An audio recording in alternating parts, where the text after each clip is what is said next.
तर्जुमान सिंध हुकूमत और mayor Sukkur barrister Arsalan इस्लाम शेख ने अपने वीडियो बयान में कहा कि जिस तरह पाकिस्तान ने भारत से मार्का हक और नाकाबिल फरामोश फतह हासिल की, उस पर पाकिस्तान की 79वीं यौम आज़ादी की तकरीबात को शायान शान तरीके से मनाने के सिलसिले में म्यूनसिपल स्टेडियम में एक शानदार तकरीब के इनेकाद के हवाले से एक तफसीली जायज़ा लिया जाएगा और फिर इंशाअल्लाह सखर में भी ये तकरीबात पूरे कौमी जज्बे, यकजहती और फ़ख्र के साथ मनाई जाएंगी।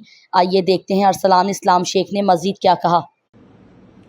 औज़ुबिल्लाहिमिनश्शैतानिर्रजीम, बिस्मिल्लाहिर्रहमानिर्रहीम। मैं आप तमाम टाउन्स के chairman, vice chairman, union committees के चेयरमैन, वाइस चेयरमैन, काउंसलर्स, मोहल्ला कमेटी के मेंबर्स, एडवाइज़र्स, आप सबको सलाम पेश करता हूँ। अस्सलाम वालेकुम। और ये वीडियो पैगाम एक अहम और इम्पोर्टेंट वीडियो पैगाम है। कल शाम 6 बजे म्यूनसिपल स्टेडियम के अंदर एक अहम मीटिंग रखी गई है, जिसमें आप सबसे गुजारिश है कि अपनी पार्टिसिपेशन को यकीनी बनाएं और अपनी रिकमेंडेशंस के साथ आएं।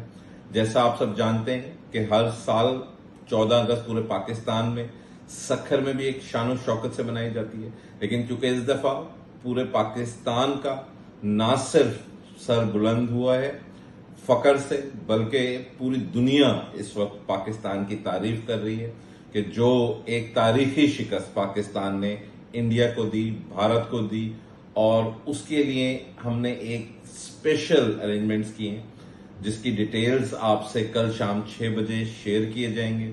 वजीर आला साहब खुद भी इंशाअल्लाह ताला 10 तारीख को सखर में आ रहे हैं, तो आप लोग अपनी पार्टिसिपेशन प्लीज जरूर लेके आए।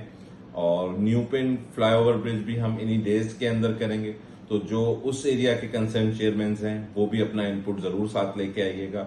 इंशाल्लाह कल शाम 6 बजे आप सबसे मुलाकात होगी म्यूनसिपल स्टेडियम के अंदर। जे भुट्टो, पाकिस्तान जिंदाबाद।